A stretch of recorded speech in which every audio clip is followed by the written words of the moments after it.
प्रेमियों, नर नारी, बच्चे बच्चियों,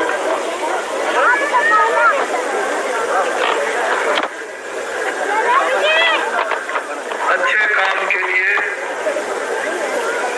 इस संसार में पहले मेहनत उठानी पड़ती है।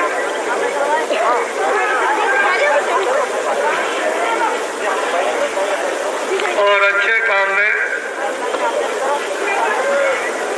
धीरज और इंतजार भी करना पड़ता है।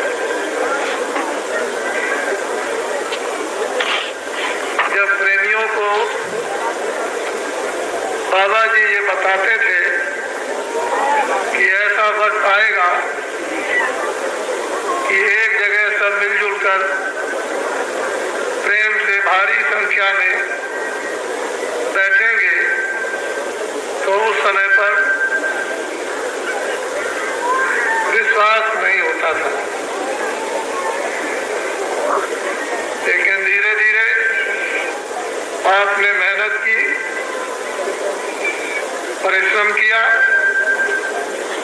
इंतजार किया, कष्ट उठाए, विचार किया, लिखने का, बोलने का, सुनने का, सुनाने का, देखने का और दिखाने का। मेहनत करने के बाद आज सारा देश आपकी तरफ झुक रहा है। जैसे आंधी आ रही है, इस तरह से आपकी तरफ लोगों की भावनाएं झुक चुकी हैं।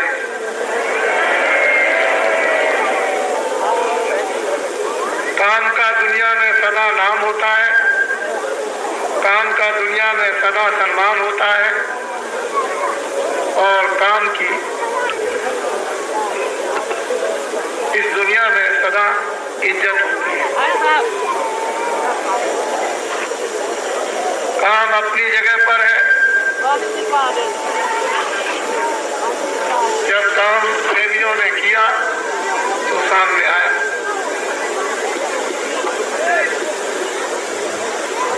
प्रेमियों को बहुत कष्ट उठाने पड़े, हमको मालूम है।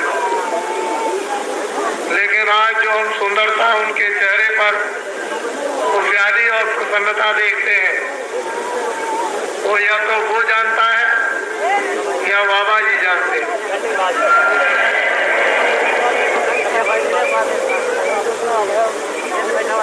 कोई ऐसी विशेष शिक्षा देने की जरूरत नहीं, थोड़ी सी साधारण शिक्षा भारत के लोगों ने सिर से अपनी अपनी टोपियां और पगड़ियां उतार दी थी, नंगे सिर रहने लगे थे, माताओं की धोती और बच्चियों की उतर चुकी थी। लेकिन आपने इस मैदान में देखा कितनी संख्या में लगभग सभी टोपी पहनकर बैठे हैं और धोती सिर पर। ये हमारे देश की वेशभूषा पद्धति कितनी सुशोभित और कितनी भव्य, जो देवी का रूप प्रकट करती है और पुरुष बनाती। वेशभूषा का बड़ा असर होता है। वेशभूषा का असर मन पर पड़ता है, बुद्धि पर पड़ता है। वेशभूषा का असर गैरों पर पड़ता है, दूसरों पर। धीरे धीरे आपने ये सब बातें सुनी, धीरे धीरे आपने विश्वास किया कि जो कहते हैं इसका इंतजार किया जाए। ठीक है, बुद्धि में इतना विवेक नहीं था, मन दिग्मित होता था, बुद्धि सोचने में निश्चय अनिश्चय करती थी, लेकिन लगे हुए रहे, तांता लगा रहा डोरी पकड़े रहे, भाव में अभाव में, और धीरे धीरे धीरे धीरे कछुए की चाल चलते चलते चलते चलते खरगोश छलांग मारने वाला और कछुआ धीरे धीरे साहसी कदम उठाने वाला अंत में जीत गया। भक्तों की चाल, प्रेमियों की चाल, सज्जनों की चाल, सदाचारी, चरित्रमान, भगवान में विश्वास, खुदा में यकीन करने वाले, उनका कदम उछल कूद का नहीं होता है, बड़ा साहसी और धीरे धीरे चलते जाते हैं, पकते जाते हैं। भगवान की प्रभु सत्ता उनके हृदय में उतरती जाती और काम करती जाती। मैं और तो कुछ जानता नहीं हूँ, मैं तो इतना ही जानता हूँ कि भारत में ये नाम जो लोगों के सामने आया, इस नाम के यादगार करने वालों, जो इस नाम को याद करेंगे, उनका 1-2 वर्ष नहीं, कितने सदियों तक नाम याद रहेगा।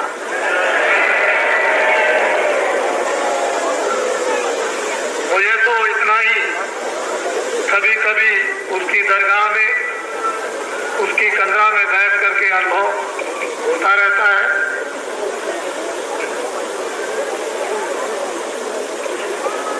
और भगवान पर पूरा पूरा विश्वास करता हूँ।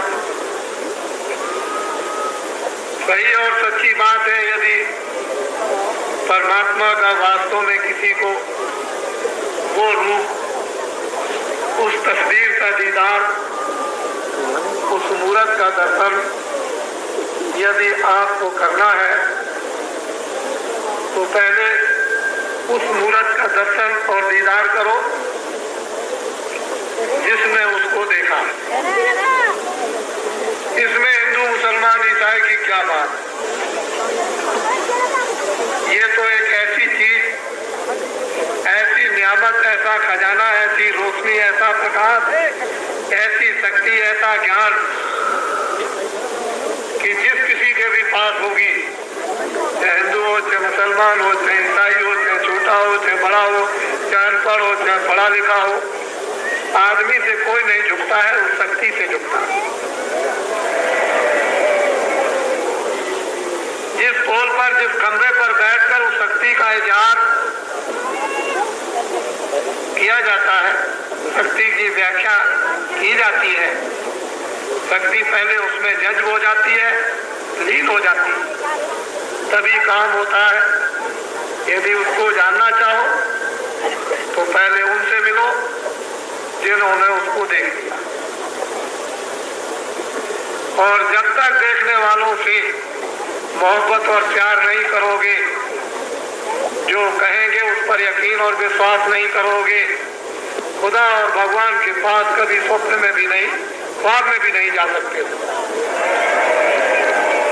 ये उन्हीं फकीरों के कलाम और महात्माओं के सत्य वचन है जो कभी मिटते नहीं। हम सब फिर से दोबारा पुनः उन महापुरुषों के एक एक वचनों को समझने के लिए कोशिश करें। सोबत और संगत महात्माओं के नजदीक आए, दिल हमारा पत्थर मुलायम हो जाएगा, कोमल। जिस दिल में रहम और दया घुसती नहीं है, महात्माओं के पास ऐसी चीज होती है कि पत्थर में भी छेद करके रुई बना देते हैं।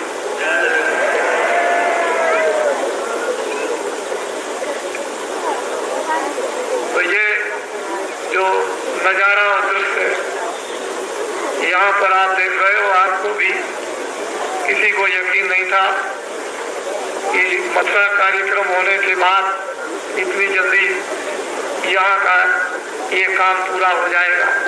क्योंकि अभी तो मैं मथुराई में भंडारे पर था, जहाँ की न बुलाने पर भी बहुत लोग पहुँच गए, और वहाँ जल्दी जल्दी भाग करके यहाँ आया। और यहाँ जो रीति में जो मुसीबत भक्तों प्रेमियों ने यहाँ पर उठाई, बांसों के लिए, घर के लिए, बनाने के लिए, ईंटों के लिए ईंटें यहीं पर रेती में पाती गई। प्रेमियों ने कितनी उस पर प्रगाढ़ मेहनत की। ये यज्ञशालाओं की मट्टी कैसे भरी गई, इसमें कैसे गढ़ाई हुई होगी, कैसे चढ़ाई हुई होगी। ये अगर एक एक बात विचार किया जाए इस रेती में, जबकि सारा सामान सिर से ही आया। ये तो सड़कें बाद में बनी, अभी जब ये बन गया तब तो लोगों को ये यकीन और विश्वास नहीं था।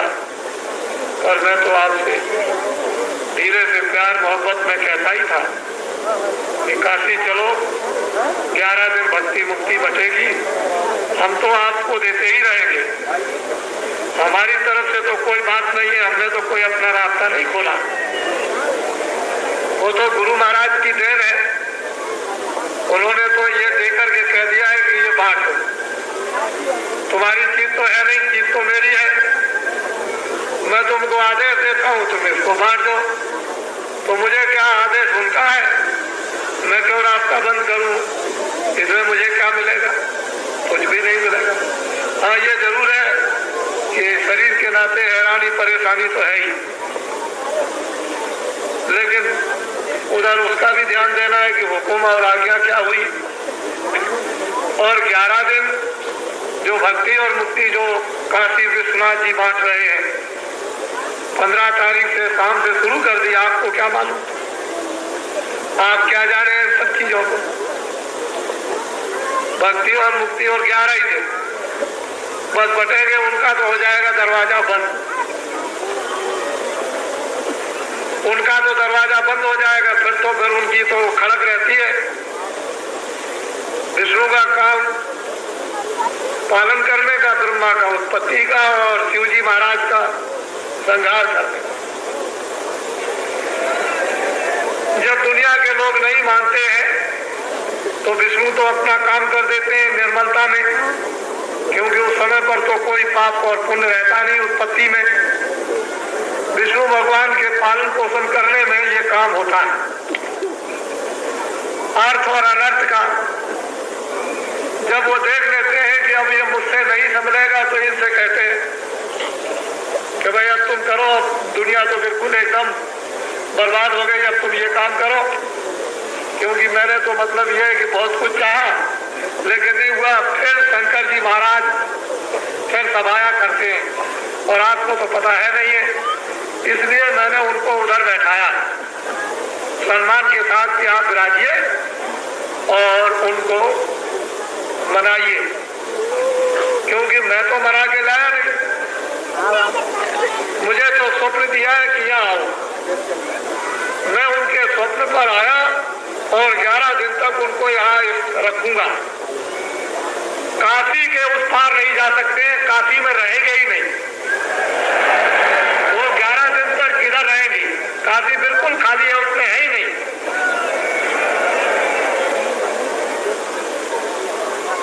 अब उसके बाद मैं ये नहीं जानता हूँ कि वो किसी भक्तों के कहीं प्रेम में कहीं बंध जाए और कहीं चले जाए, ये मुझे नहीं मालूम। इसको मैं कुछ नहीं जानता। क्यों कि उनको रावण भी ले गया था, तो उन्होंने कहा कि देखो भाई, मैं तुम्हारी तपस्या पे तो प्रसन्न हो गया, लेकिन यह है कि अच्छा तुम कहते हो तो चला चलूंगा लंका में, और अगर तुमने मुझे कहीं उतार दिया तो मैं वो रास्ते में रह जाऊंगा, फिर नहीं जाऊंगा। उन्होंने कहा अच्छा ये बात मुझको मंजूर है।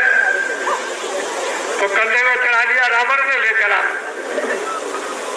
चलते चलते रास्ते में लगी बड़ी पेशाब, उधर से एक ब्राह्मण आ गए। अरे उन्होंने कहा जरा शरीर इधर आइए, तिलक लगाए हुए थे। उन्होंने कहा देखिए जरा सा आप इनको शिव जी महाराज को कंधे में बैठा लीजिए, मैं जरा पेशाब कर लूं। उन्होंने कहा देखो भाई, असली बात तो यह है कि जल्दी पेशाब कर लोगे तब तो मैं इनको ले लूं, और अगर देर लगाई तो मैं उनको उतार दूंगा।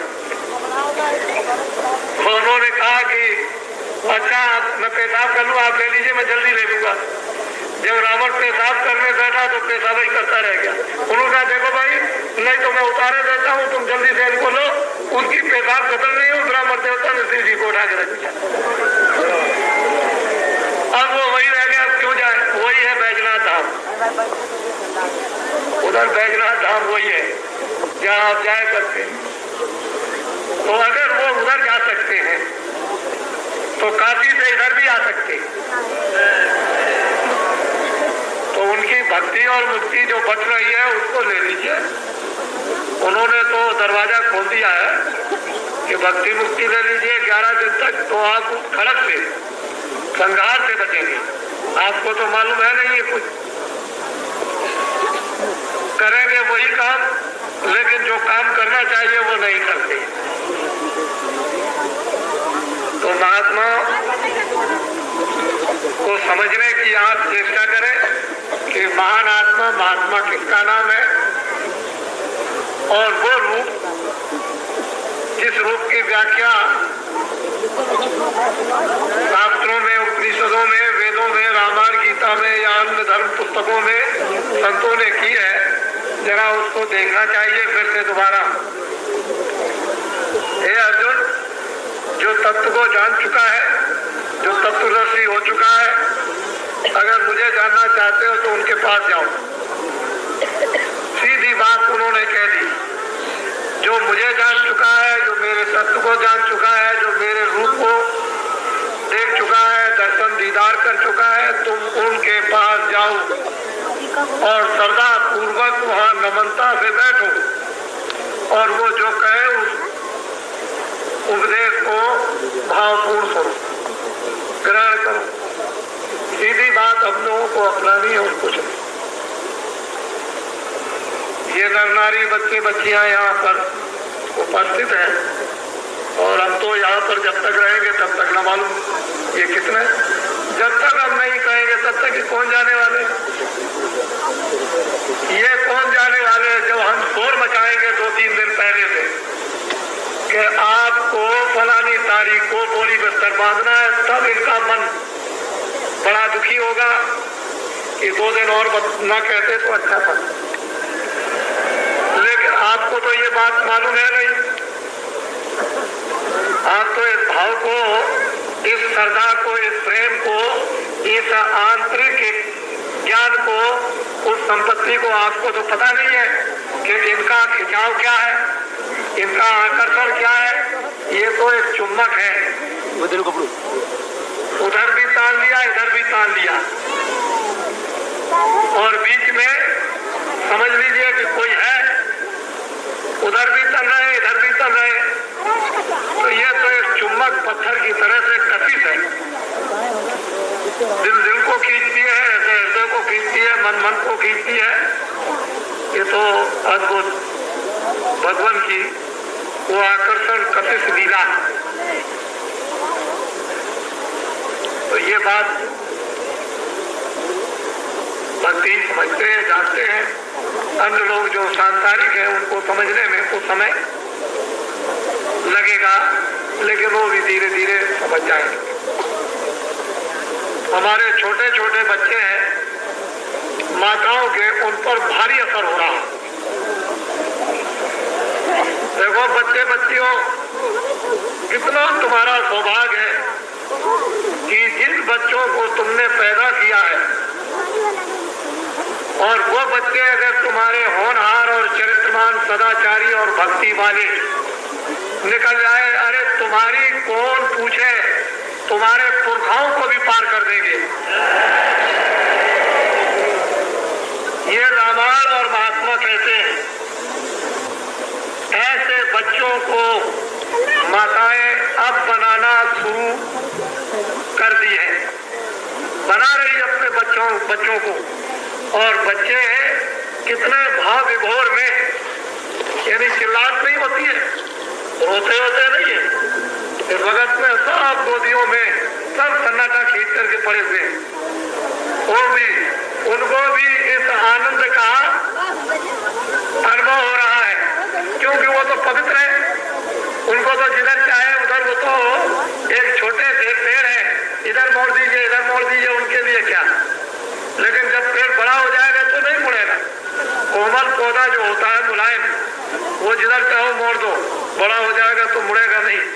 तो इनके हृदय इतने कोमल है, निर्मल है, आंखें इनकी निर्मल, कान इनके निर्मल, बुद्धि निर्मल, मन निर्मल, अंतःकरण निर्मल, जीवात्मा इनकी निर्मल, अभी ये बिल्कुल कोमल है, इधर जिधर भी चाहे उधर मोड़ दे।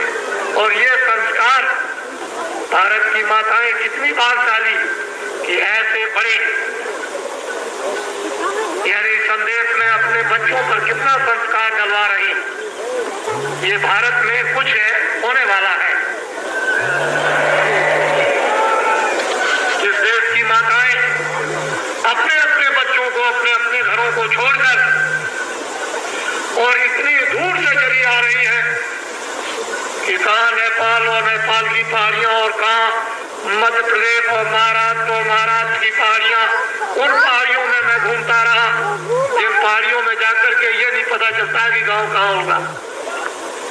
वहां से लोग चले आ रहे हैं और अपने अपने बच्चों पर कितना जबरदस्त आश्चर्यजनक संस्कार पड़ रहा। इनको जीवन जब याद आएगा तो ये सब के सब बच्चे थोड़ी ही दिनों में कहेंगे मैं काशी गया था। सतयुग आगमन साकेत महायज्ञ की तैयारियों में, सतयुग स्वागत तैयारियों में जो साकेत महायज्ञ हुआ था उसमें मैं भी गया था। मेरी माता मेरे पिता भी मुझको ले गए। ये सब बच्चे आपको बताएंगे अभी थोड़े ही दिनों में। और इन बच्चों की बातों को सुनकर बड़े बड़े लोगों के छक्के छूट जाएंगे। सब लोगों को भारत में प्रेरणा मिलती है। ये ऐसा इतिहास नहीं था कि विश्वामित्र और वशिष्ठ ने राम को मानकर बना दिया। ये ऐसा इतिहास नहीं था। कुछ सूझबूझ थी कि राज तिलक होने जा रहा था तो वनवास को रवाना कर दिया। कोई वजह थी क्या? विश्वामित्र और लोग जानते नहीं थे। उस समय पर भी त्रिकालदर्शी थे। वो जानते थे कि आगे क्या काम इनसे कराना है और इनको करना है। वही उसी तरह का एक निमित्त मात्र कारण बन गया। जब कारण बन गया तो समझ लीजिए आप, जब रावण ले गया सीता को तो कारण बन गया और अब कार्य होगा। उधर राजगद्दी का कारण बना, उधर हो गया वनवास, दोनों बन गए। तो कारण बनता है तो कार्य होता है, बिना कारण के कार्य नहीं होता। और देश में